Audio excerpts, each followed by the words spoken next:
Hello, everybody. My name is Sven. I'm the president for Dentsu Lab, and I would like to also introduce my creative partner, Hi, Naoki. I'm CC of Dentsu Lab, Naoki Tanaka. Yeah, thank you for coming today. Amazing. Now, it's easy to obviously get really specific about one type of technology. That's the elephant in the room here, but we're not going to do that. Today, I'm going to start actually with a quote about innovation, and it's to obviously not mistake activity with achievement. And when you think about innovation, a lot is said about ideas, not so much actually about the execution, which I think is even more so important. An idea must make it to market, must be appropriated to a defined market problem. But Dentsu Lab has really thought very hard about what type of achievement it wanted to be known for. And this is the type of achievement that I think also kind of differentiated itself when it found that answer 10 years ago. So, and that was really around kind of an R&D, a creative R&D position around both business, but also on the societal side. And that is something, the uniqueness that we'll be focusing on today. And I think Japan obviously has a culture of also in business culture taking a long-term view. And I think that's something that's manifested itself over the last 10 years. And how they do that is actually by combining, taking an outlier technology, but also a human emotional kind of approach to that. And I'll unpack that a little. I think if you look at also the world today, the past years, we've been speaking a lot about the optimization of data and technology, and I think we're at risk of losing the human perspective in that. And I think when you're playing around, you're crafting, you're researching new technologies, I think having that empathy, understanding, allows us to take an outlier approach, which means to kind of find different type of perspectives, sometimes even found in error, that unlock a new type of idea. You're able to disrupt certain patterns, you're able to occupy spaces that don't exist, and that creates innovation and new value. Now, we do that, applying that across a number of different contexts and technologies. And I think here you can see that we have a wide set of creative technologists. We also have a client here which is very much focused around Web3 and obviously crypto. And I think we understand these emerging kind of technology forces that exist in the market today. And we help clients mainly with four things. I think experience visioning is one, really important. The second is how can we make a more positive impact to society using that outlier approach. The other is helping clients accelerate their innovation roadmap. We've done a lot of design thinking methodologies, workshops. A lot of organizations have many different ideas exist in their organization, but they need a methodology to help them select which ideas to take forward, to put a prototype in front of customers. So they need that making firepower to do that in an accelerated pace to drive competitive advantage. And the third one really is unlocking new value through new propositions, new products and services. You test and validate that, and then you scale that across an innovation continuum, which delivers advantage and competitive advantage and value. We obviously have announced Dentsu Lab very excitingly this week, in Monday, where we're going to first launch outside of Tokyo, now in Amsterdam, Warsaw, and London. And later this year, we're also going to announce the launch in APAC within Mumbai and Bengaluru. And more markets will come in the remainder of next year. So I'm terribly excited to be here. And more excited so by the case study, the work that we're going to show you that leans into that creative R&D approach focused on the societal component. And that is Project Humanity. It's a multi-year project together with our esteemed partners with ALS and also NTT. And we have several members from the NTT organization and division, R&D division here. So please come and say hello. And the first chapter, so it's 3 chapters actually to this story. And the first chapter I'm very happy to talk about, which is the wind of change. And in 2020 you had the Paralympics. And obviously we knew that COVID struck us hard, which meant there was no people that were able to kind of obviously occupy the stadium and drive energy for that really important event. So how do you actually unlock a new energy? Well, we did that by first understanding all the data points from all the flags, the national flags. And then we created a generative design pattern that would use those color codes in a very expressive way using the latest projection mapping techniques, so that when a country would enter the stadium, you would feel that same dynamism, that same dynamic, beautiful craft, and the appreciation for that. And we use sonic triggers to actually activate those flags. So a very interesting kind of combination using that outlier technology and also that human emotion approach. And you can see that in the following case film here.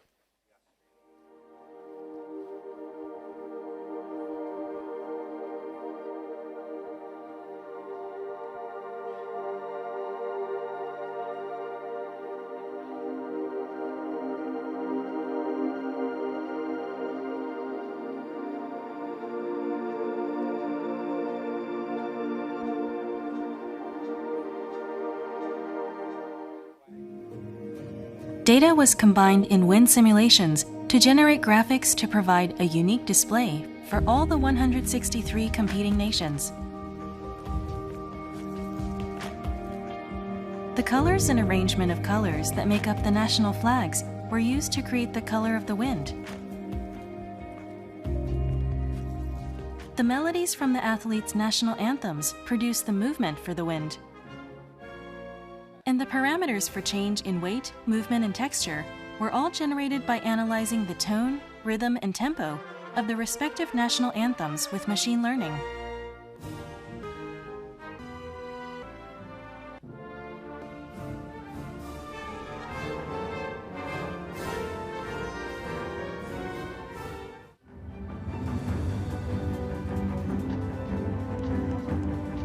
This unprecedented new production was broadcast live simultaneously to the world, beyond race, language, and culture difference, and it recorded the highest number of viewers ever.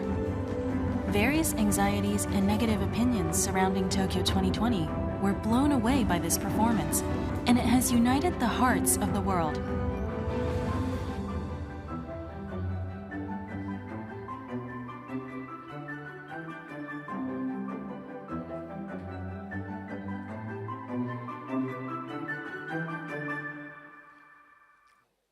So an incredible piece of work that uses the combination of those things very well.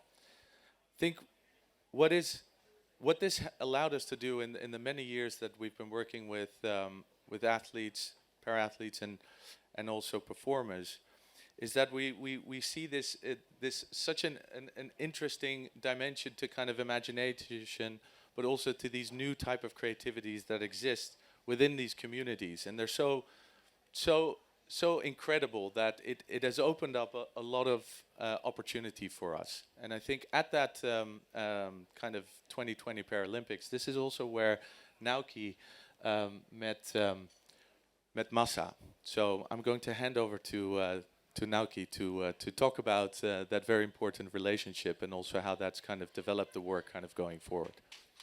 Thank you. So yeah, as Sven mentioned about our realization, there is a lot of potential in this world we haven't yet seen. So this realization made us lead us to next stage. So let me introduce our really important partner, Masa. He used to work in creative industry like us, and he loves music, he loves playing DJ, but he was diagnosed with ALS in 2013. So most of you may know about ALS. It's a degenerative disease where the people's ability to motor control of their muscles. And 400,000 people globally are fighting this disease right now. And our initial approach was to maximize their great ability. So they are using their eyes to all input and all communication. So in the left side, so he is typing for chatting. And the right one is he's drawing by illustrator with their eyes. Based on this great ability, we developed 3 musical instruments that can be played with eye gaze input.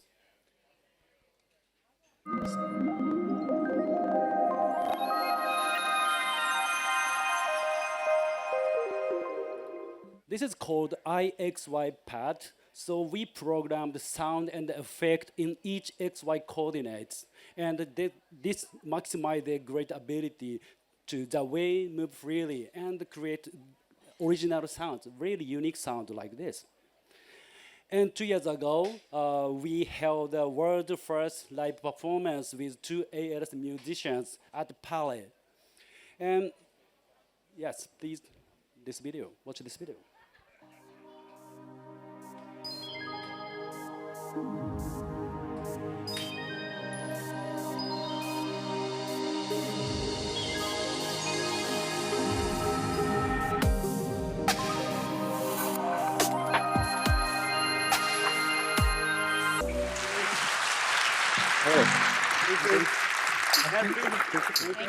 Yeah, this performance was extremely received well, and we are invited to showcase in Budapest, Istanbul, Leeds, and so on. And in each locations, the audience were super engaged and confirming we were really on the exciting path for social good. Let's move on to chapter 3. This is the most recent work called Project Humanity. Yeah, as Sven mentioned about this is kind of with collaboration with NTT. The key component was electromyography signal. This is the signal generated when muscle moves, like this. But we didn't know if ALS people can generate this signal. The sensor is really small and light, and they can detect fine signal. This is a video of our experiment, from our experiment. So muscle cannot actually move their body, but we can observe the signal very clearly. This is a great moment for us. And this result really set an ambition for us. We want to overturn the assumption with ALS, you cannot move the body, instead you can move the body. So based on this great result, we developed a new interface which connects the electromyography input to desired output. In this case, digital avatar. When he tries to move his neck, the digital avatar's neck moves. And likewise, his arms and the legs. So this means his digital avatar can move at his own will. This is how it works. So could you raise your hand? Okay, great. Would you try with both hands, right and left hands? Wow, great. So finally, how about jumping? One day, I asked Masa, what do you want to do if you want to move your body again? His answer was instant. He said, I want to wave my own hands back to the audience while DJing. So the most painful thing for him is not to correspond to the audience while DJing. So last year, we made his dreams come true. Electromyography signals transmitted from Tokyo to Lens allowed his avatar to move halfway across the world.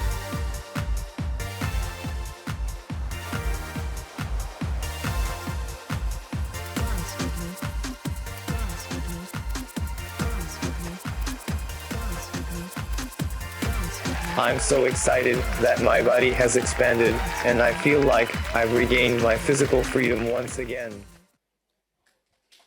Thank you. And this interface can connect any system, any platform, including metaverse, esports, and robot control. So some of you may have seen our demonstration on Monday. So we did a super inclusive esports game of 2-on-2. 3 players with various background joined us from online, from Tokyo online. And 1 guest player from audience. So we did, please watch this video. He will play his hand and feet as well as cheek and lips.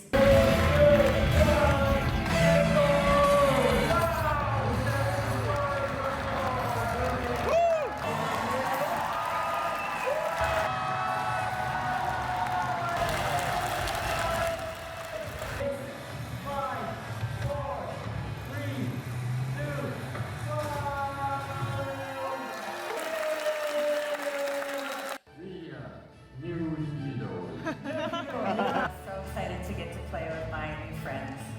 Thank you. Thank you very much. Yeah, thank you all. Thank you. Yeah, thank you. So as you saw, in this field, there is no boundaries, no borders, which is we want to extend to broader this society. So today we have another demonstration to this interface. So in this demonstration, we can have a metaverse space to move and communicate daily conversation like that. So yeah, I want to have someone to try this demonstration. Does anyone to try? Wait. Oh yeah, please come here. Thank you. Welcome.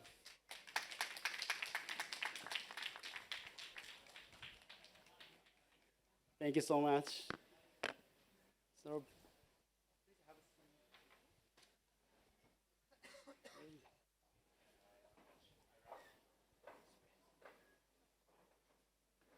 yeah, let me prepare the demonstration. So first, so attach the sensors. All right. So.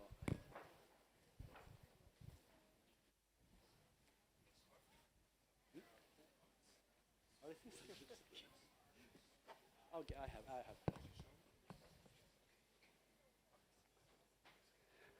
Your sensor is this. If you want to touch, very small and very light. Thank you.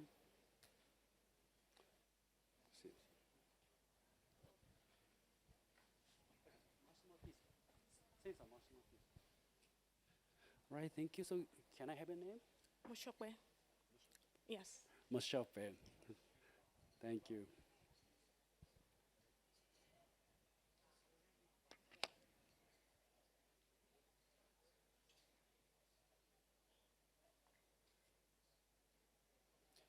And after attaching the device, we need a moment to calibration. Yeah. Also, where is the sensor? Yeah. Does anyone touch this sensor?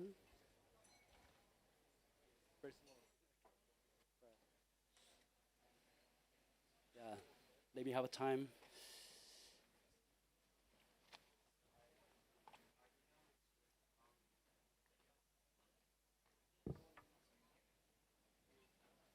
Switch. Switch.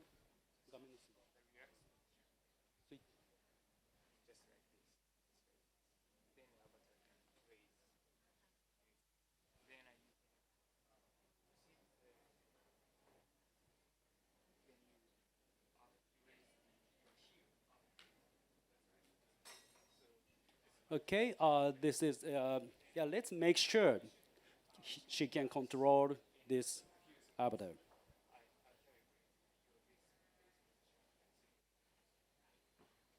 So how are you feeling about putting on the sensors? Excited.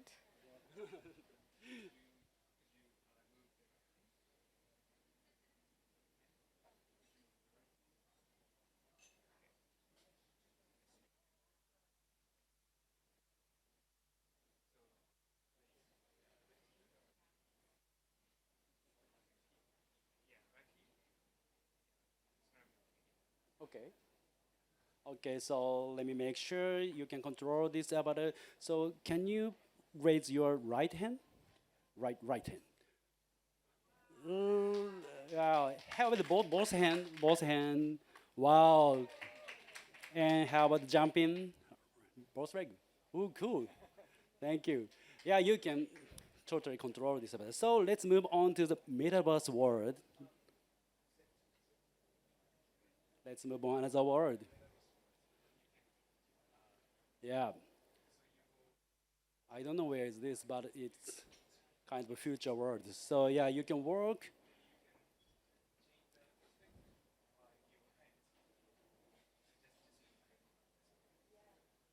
Nice, super high jump. And can you turn left? Turn left.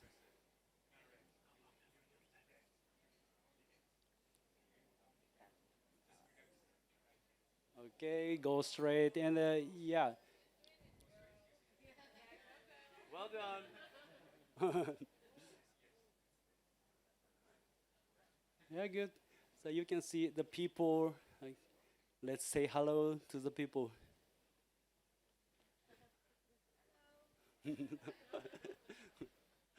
Oh, they're gone. Nice clapping. All right, thank you. This is our demonstration. Yes. Okay, can I have a reaction? What do you feel? I think this is really, really great and innovative. Thank you so much. And yeah, we can continue to demonstrate after the session if we want to try this. And also we have our booth to have another couple of demonstrations. So if you have time, so please stop by our booth. Okay, let me wrap up. 200 million. Thank you so much. This is a number of people living with disabilities in the world, but I feel this is a number of potential. So when all of them become players, this world would gain a special power and move forward. And this is just one example. So we've been exploring. So it means in the fusion of humanity and the technology. Yep. Yeah. Now we Dentsu Lab just have made just one special step. So we'd love to welcome all of them here to make a collaboration, make innovation, and make the society a better place. Yep, that's it. Thank you so much.